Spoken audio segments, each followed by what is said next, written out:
تعالى وبركاته. الحمد لله نحمده ونستعينه ونستغفره ونؤمن به ونتوكل عليه ونعوذ بالله من شرور أنفسنا ومن سيئات أعمالنا. من يهده الله فلا مضل له ومن يضلله فلا هادي له. ونشهد أن لا إله إلا الله وحده لا شريك له. ونشهد أن سيدنا وسندنا ونبينا وشفيعنا وحبيبنا وحبيب ربنا وطبيب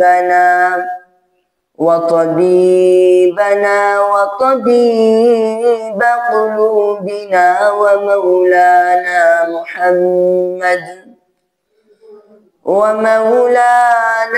محمدا عبده ورسوله.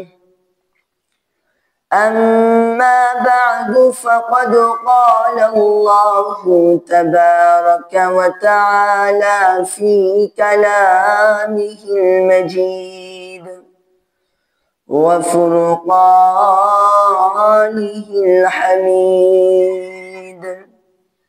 أعوذ بالله من الشيطان الرجيم. بسم الله الرحمن الرحيم. يا أيها الذين آمنوا كتب عليكم الصيام كما كتب على الذين من قبلكم لعلكم تتقون. وقال رسول الله صلى الله عليه وسلم: المسلم من سلم المسلمون من لسانه ويده، أو كما قال النبي عليه الصلاة والسلام. اللهم صل على سيدنا ونبينا وشفيعنا وحبيبنا ومولانا محمدا عبده ورسوله، صلى الله عليه وعلى آله وأصحابه وبارك وسلم. صدق الله العظيم. الحمد لله। আল্লাহ পাক রব্বুল আলামিনের দরবারে লাখ কোটি শুকরিয়া যে মহান রব্বুল আলামিন আপনাকে আমাকে এই ফিতনার জামানায় বিভিন্ন ফিতনা থেকে ফারিগ করে আল্লাহ সুবহানাহু ওয়া তাআলা শাবানের একেবারে শেষের জুমায় রমাদানের প্রায় শুরুর দিকে আউয়াল ওয়াক্তে মসজিদে এসে কিছু কথা বলা এবং শোনার তৌফিক আমাদেরকে দান করেছেন। এই জন্য মহান রব্বুল আলামিনের প্রতি অন্তরের অন্তরস্থল থেকে সকলেই শুকরিয়া আদায় করি আলহামদুলিল্লাহ। লক্ষ কোটি দরুদ ও সালাম সাইয়্যিদুল মুরসালিন খাতামুন নবিয়্যিন সাইয়্যিদুস সাকলাইন আকায়ে নামদার তাজদার মদিনা أحمد محمد مصطفى محمد رسول الله صلى الله عليه وسلم। সম্মানিত হাজিরিন, রমাদান একেবারে আমাদের নিকটবর্তী। আমাদের আলোচনা ছিল এমন কোনো কাজ বা এমন কোনো গুনাহ যাতে আমাদের দ্বারা না হয়ে যায়, যেই গুনাহ করলে রমাদান মাসের রোজা ছিদ্র হয়ে যাবে, রমাদান মাসে রোজা নষ্ট হয়ে যাবে। এমন কোন গুনাহ যাতে আমাদের মধ্যে না হয়, আমাদের ভিতরে যাতে এমন কোন গুনাহ না থাকে যেই গুনাহর কারণে আমাদের রোজাটা নষ্ট হয়ে যাবে। আর গুনাহর জগতে সবচাইতে বড় গুনাহর মাধ্যম হলো জিহ্বা। যত গুনাহ বান্দা করে সব গুনাহর মূল বস্তুটা হলো জিহ্বা। এই জিহ্বা নামক বস্তু দিয়া বান্দা সর্বপ্রথম গুনাহটাকে শুরু করে। এই জন্য রাসূলুল্লাহ সাল্লাল্লাহু আলাইহি ওয়াসাল্লাম বলেছেন, তোমাদের রোজা যদি তোমরা ছিদ্র করতে না চাও, রোজা যদি নষ্ট করতে না চাও, তাহলে তোমরা তোমাদের জিহ্বাকে সংযত রাখো, জিহ্বাকে সংযত রাখো। যে কোনো জায়গায় জিহ্বাকে ব্যয় করা যাবে না, যে কোনো ইস্যুতে জিহ্বাকে ব্যয় করা যাবে না। যে কোনো কথা মনে আসলেই কথা বলা যাবে না। আমাকে চিন্তা করতে হবে যে এই কথাটা বলবো, এই কথাটা ন্যায় সঙ্গত হবে কিনা, এই কথাটা গীবত হবে কিনা। যদি এই কথাটা গীবত হয় তাহলে আমাকে পরিহার করতে হবে। যেই কথা আমার হৃদয়ে আসলো, মনে আসলো, এই কথাটা যদি মিথ্যা হয় এটা আমাকে প্রত্যাহার করতে হবে। এই কথাটা যদি জুলুম হয় তাহলে আমাকে এই কথাটা প্রত্যাহার করতে হবে। আর কথা শুরুই হয় জিহ্বার মাধ্যমে, আর গুনার শুরুই হলো জিহ্বা। জিহ্বা নড়লেই গুনাহ, জিহ্বা নড়লেই গুনাহ। এই জন্য জিহ্বাকে কন্ট্রোল করতে শিখতে হবে। সম্মানিত হাজিরিন, রাসূলুল্লাহ সাল্লাল্লাহু আলাইহি ওয়াসাল্লাম ইরশাদ করেন, বান্দার প্রত্যেকটা অঙ্গ প্রত্যঙ্গ যখন সকালবেলা ঘুম থেকে ওঠে, প্রত্যেকটা অঙ্গ প্রত্যঙ্গ জিহ্বাকে বলতে থাকে ইত্তাকিল্লাহা ফিন্নার। প্রত্যেকটা অঙ্গ প্রত্যঙ্গ জিহ্বাকে ডাক দিয়া বলে, তোমরা, ও জিহ্বা, তুমি আমাদের ব্যাপারে আল্লাহ পাক রব্বুল আলামিনকে ভয় করো। বান্দার দুইটা হাত জিহ্বাকে সকালবেলা ঘুম থেকে উঠা ডাক দিয়া বলে, ও জিহ্বা, তুমি আমাদের ব্যাপারে আল্লাহকে ভয় করো। পা দুইটা জিহ্বাকে সকালবেলা ডাক দিয়া বলে, ও জিহ্বা, তুমি আমাদের ব্যাপারে আল্লাহ পাক রব্বুল আলামিনকে ভয় করো। কান দুইটাও জিহ্বাকে ডাক দিয়া বলে, ও জিহ্বা, তুমি আমাদের ব্যাপারে আল্লাহ পাক রব্বুল আলামিনকে ভয় করো। একজন বান্দার প্রত্যেকটা অঙ্গ প্রত্যঙ্গ সকালবেলা জিহ্বাকে ডাক দিয়া বলে, ও জিহ্বা, তুমি আমাদের ব্যাপারে আল্লাহ পাক রব্বুল আলামিনকে ভয় করো। কেন? কারণ আমরা হলাম তোমার অনুসারী। হাত বলে আমরা হলাম তোমার অনুসারী, পা বলে ও জিহ্বা আমরা হলাম তোমার অনুসারী, কান বলে ও জিহ্বা আমরা হলাম তোমার অনুসারী, চোখ বলে ও জিহ্বা আমরা হলাম তোমার অনুসারী।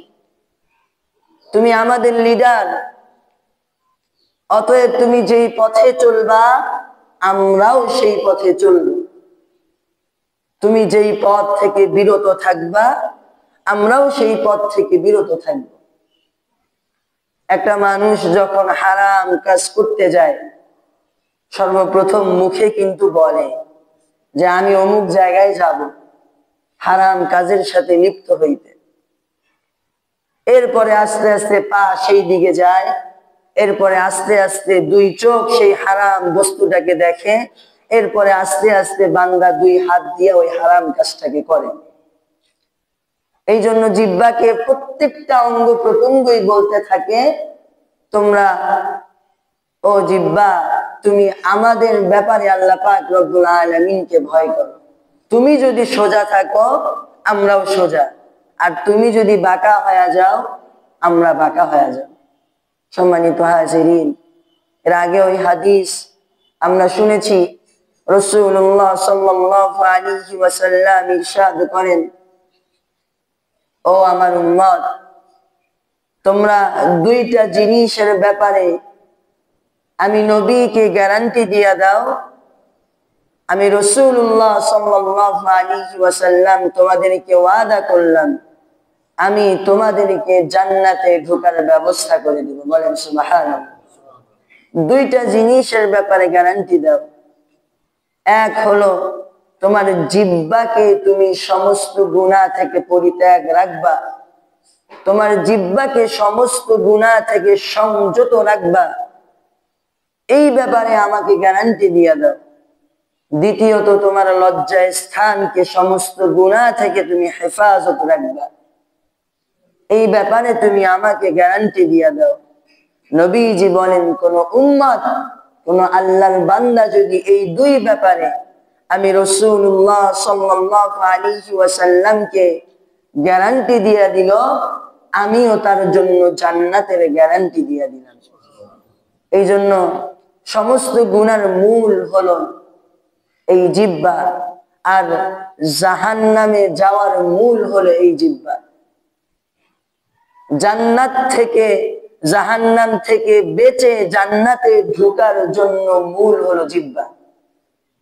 কারণ আপনি যে গুনাহই করেন না কেন, আপনাকে প্রথমে জিহ্বা দিয়েই শুরু করতে হয়। সম্মানিত হাজিরিন, রাসূলুল্লাহ সাল্লাল্লাহু আলাইহি ওয়াসাল্লাম বলেন, জিহ্বা যেমন কিনা মানুষকে জাহান্নাম থেকে বাঁচিয়ে জান্নাতে নিয়ে যায়, ঠিক তেমনি এই জিহ্বার গুনাহ থেকে যদি বান্দা বিরত না থাকে, এই জিহ্বার গুনাহ থেকে যদি উম্মত বিরত না থাকে, তাহলে কাল কিয়ামতের কঠিন মুসিবতের সময় আল্লাহ সুবহানাহু ওয়া তাআলা এই মাত্র এই জিহ্বার গুনার কারণে, এই জিহ্বার গুনার কারণে অসংখ্য অগণিত বান্দাকে আল্লাহ জাহান্নামে নিক্ষেপ করবে। রাসূলুল্লাহ সাল্লাল্লাহু আলাইহি ওয়াসাল্লাম হাদিসে এইভাবে বলেন, যারা জিহ্বার গুনার সাথে লিপ্ত, অর্থাৎ গীবতের সাথে যারা লিপ্ত, যারা পরনিন্দার সাথে লিপ্ত, মিথ্যা কথার সাথে যারা লিপ্ত, মানুষকে মিথ্যা তোহমত দিতে যারা লিপ্ত, এই জিহ্বার দ্বারা যারা অহংকার প্রকাশ করে, এই জিহ্বার দ্বারা যারা অন্যের উপরে জুলুম প্রকাশ করে, আল্লাহ সুবহানাহু ওয়া তাআলা কাল কিয়ামতের ময়দানে ওই সমস্ত বান্দাকে পা দুইটা উপরের দিকে ঝুলন্ত অবস্থায় রাখবেন, মাথাটা নিচের দিকে দিবেন, এরপরে পা উপরে ঝুলন্ত অবস্থায় থাকায় এই অবস্থায় আল্লাহ ফেরেশতাদেরকে অর্ডার দিবেন, যাও এই বান্দাকে টানতে টানতে জাহান্নামে নিক্ষেপ করে দাও। কিছু কিছু বান্দা থাকবে যাদেরকে হাতে হাত কড়া পরানো হবে, পায়ে বেড়ি পরানো হবে, এই অবস্থায় ফেরেশতাদেরকে অর্ডার দেওয়া হবে, যাও এই বান্দাকে টানতে টানতে জাহান্নামে নিয়ে যাও। এদের অবস্থা হলো ভিন্ন। এরা তাও ছটফট করার একটা সুযোগ পাবে, আল্লাহর কাছে কাকুতি মিনতি করার একটা সুযোগ পাবে। কিন্তু যাদের পা থাকবে উপরের দিকে বাঁধা, মাথা থাকবে নিচের দিকে, দুইটা হাত পিছনের দিকে বাঁধা থাকবে, এই অবস্থায় যখন তাদেরকে উঁচা করে টানতে টানতে জাহান্নামের দিকে নিয়ে যাবে, তাদের অবস্থা কেমন হবে? সম্মানিত হাজিরিন, হাদিসে এসেছে অসংখ্য অগণিত বান্দা যারা কিনা জিহ্বার গুনার সাথে লিপ্ত ছিল। জিহ্বার গুনাহ বলতে কি বুঝায়? মিথ্যা কথা। জিহ্বার গুনাহ বলতে কি বুঝায়? গীবত করা। জিহ্বার গুনাহ বলতে কি বুঝায়? পরনিন্দা করা। জিহ্বার গুনাহ বলতে কি বুঝায়? অন্যায় ভাবে জবানের মাধ্যমে অন্য মুমিন মুসলমানকে খারাপ কথা বলে গালি দেওয়া। খারাপ ভাষা তার সাথে প্রয়োগ করা, তার উপরে মুখ দ্বারা জুলুম করা, এইটাই হইল জিহ্বার অপব্যবহার। এবং এই গুনার কারণে কিয়ামতের ময়দানে কঠিন ভাবে আল্লাহ পাক রব্বুল আলামিন ওই সমস্ত বান্দাদেরকে পাকড়াও করবেন।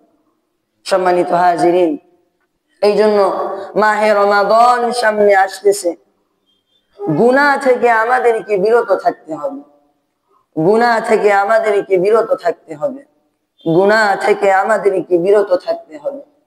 সম্মানিত হাজিরিন, রমাদান মাস আসতেছে, এই জন্য শুধু রমাদান মাসেই যে আমরা গুনাহ থেকে বিরত থাকবো এমনটা নয়, বরঞ্চ রমাদান মাস এইটা শিক্ষণীয় মাস। এই মাসে যেমন কিনা আমরা পানাহার থেকে বিরত থাকি, পিপাসার্থ থেকে বিরত থাকি, ক্ষুধার্ত থেকে বিরত থাকি, ঠিক তেমনি ভাবে রমাদান মাস আমাদের আত্মত্যাগের মাস। রমাদান মাস আমাদের অন্তরকে কন্ট্রোল করার মাস। রমাদান মাস আমাদেরকে নীতি শিখানোর মাস। রমাদান মাস হলো তাকওয়া হাসিল করার মাস। শুধু যে আমরা রমাদান মাসে রোজা রাখলাম, সাহারি খাইলাম, ইফতার করলাম, এর দ্বারাই রোজা পরিপূর্ণ হয়ে গেল না। রমাদান মাসে রোজা রাখার পাশাপাশি, সেহরি করার পাশাপাশি, ইফতারের পাশাপাশি অনেক আমল আছে যে আমলগুলো রমাদান মাসের রোজার সাথে সম্পৃক্ত। যেমন রমাদান মাস সারাদিন রোজা রাখলেন, কিন্তু আপনার মুখের ভাষা সেই আগের মতোই আছে, অতএব সারাদিন রোজা রাখার দ্বারা কোনো ফায়দা হবে না। রাসূলুল্লাহ সাল্লাল্লাহু আলাইহি ওয়াসাল্লাম বলেন, যদি কোনো বান্দা, আমার কোনো উম্মত সারাদিন রোজা রাখলো, সারাদিন রোজা রাখলো, সকাল থেকে নিয়ে সন্ধ্যা পর্যন্ত অনাহারে কাটাইলো, ক্ষুধার্ত অবস্থায় কাটাইলো, পিপাসার্ত অবস্থায় কাটাইলো, কিন্তু তার জবান দ্বারা মিথ্যা কথা পরিত্যাগ করতে পারলো না, আল্লাহ পাক রব্বুল আলামিনের কাছে ওই বান্দার সারাদিন ক্ষুধার্ত থাকা এবং না থাকা একই সমান হয়ে গেল। ওই ব্যক্তি সারাদিন ক্ষুধার্ত থাকলো কি থাকলো না, এতে আল্লাহ পাক রব্বুল আলামিনের কোনো যায় আসে না।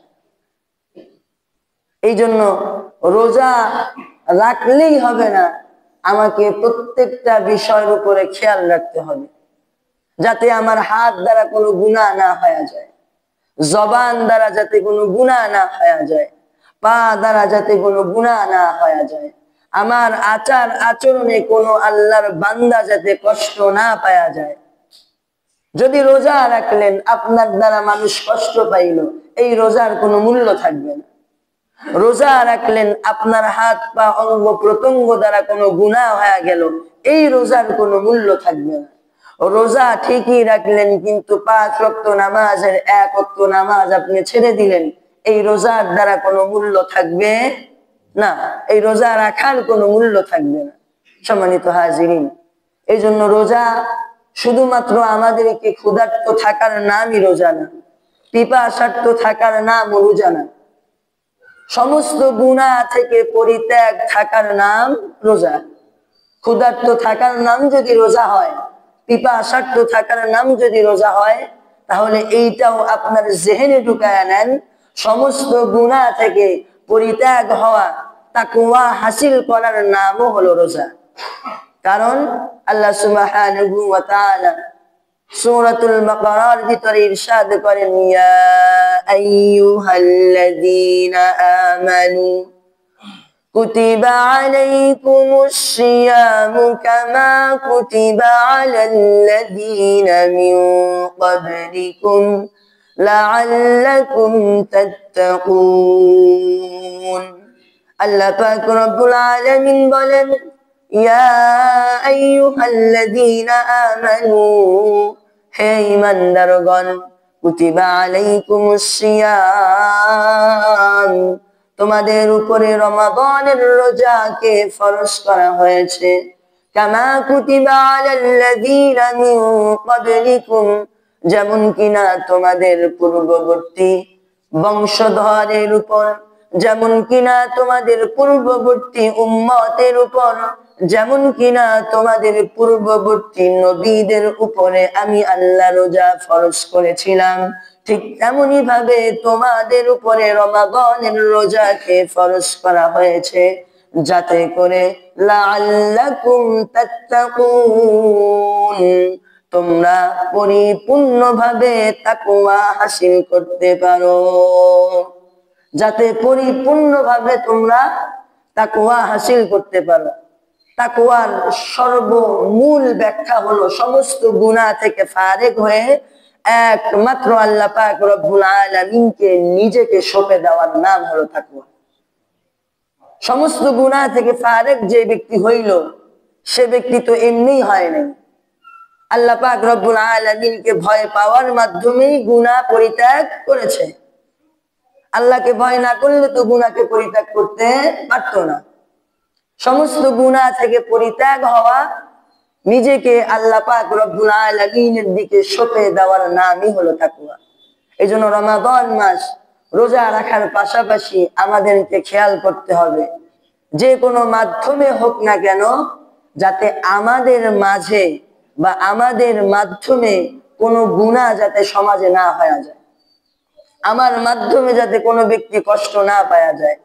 রোজা রাখলেন যারা ব্যবসায়ী, ব্যবসায় গেলেন, 10 টাকা বা 20 টাকা হোক, 100 টাকা মূল্য বেশি নেওয়ার কারণে ছোট্ট থেকে ছোট্ট মিথ্যা কথা আমরা বলি,